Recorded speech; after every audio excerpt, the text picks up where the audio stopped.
Okay, so we're 6 feet apart? Yeah. Okay. So I'm Jill Shoup, State Senator from the 24th District, which is the central west part of St. Louis County. Brian Williams, State Senator, District 14. I'm Brenda Shields. I'm a state representative from St. Joseph, Missouri in District 11. So I'm Senator Holly Rader, and I'm from Southeast Missouri, and my district is number 27. Well, this session I'm working on some legislation to help make sure that people who need childcare can afford it. We have a lot of places where there are childcare deserts and it's expensive and hard to find care. We want to make sure that kids are always in safe environments, but this early childhood part of their education is so critical and important. So we're trying to help both providers and families ensure that kids are getting good care.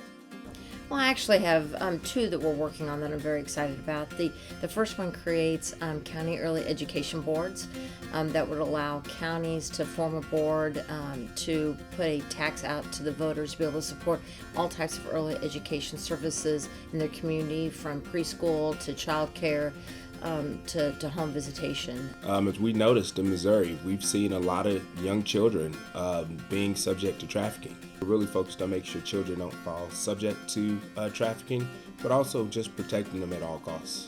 You know, I am the carrier in the Senate for the foster care bills. I think that's very important when we have so many children in our foster care system right now. I think it's so important that the state of Missouri do everything that it can to increase funding for early childhood education.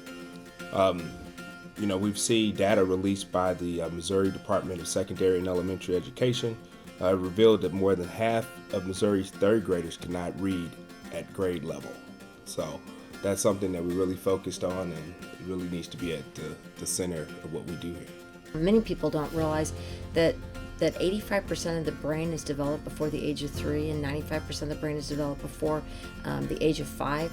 So those first 5 years of the child's life is critical, and it's really very difficult to ever catch them up if they don't receive interactions with a loving adult, having their needs and attention when they cry, to have someone pick up and hold them. We know that it's even more critical that we make sure that kids are being taken care of, their physical as well as their emotional and mental health. We have over 6,000 children a year removed from homes because of alcoholism or drug addiction. The more that we work through the drug courts, the more that we try to make sure that those struggling with addiction and substance use disorder are actually kept in the home and working, taking care of their children. So I think it's important that we help parents be great parents, and we provide home visitation, and that we realize that health and poverty play a real role, and as a community and as a country we need to step up and make sure our 0 to 5 children are loved and educated. They say the children are our future, and I believe the future's bright. They represent the best of who we can be and what we can do to help lift them up and move them forward to create always a little bit better world and a better place for everyone to live.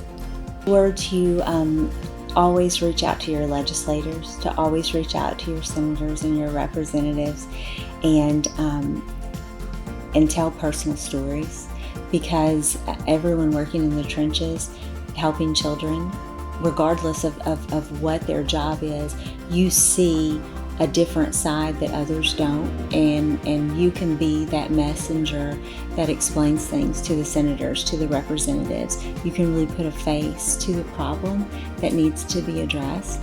And so I think just telling the personal stories that you've witnessed, telling why it's important to you, is what really moves the needle and helps just get everyone pushing for the same goals.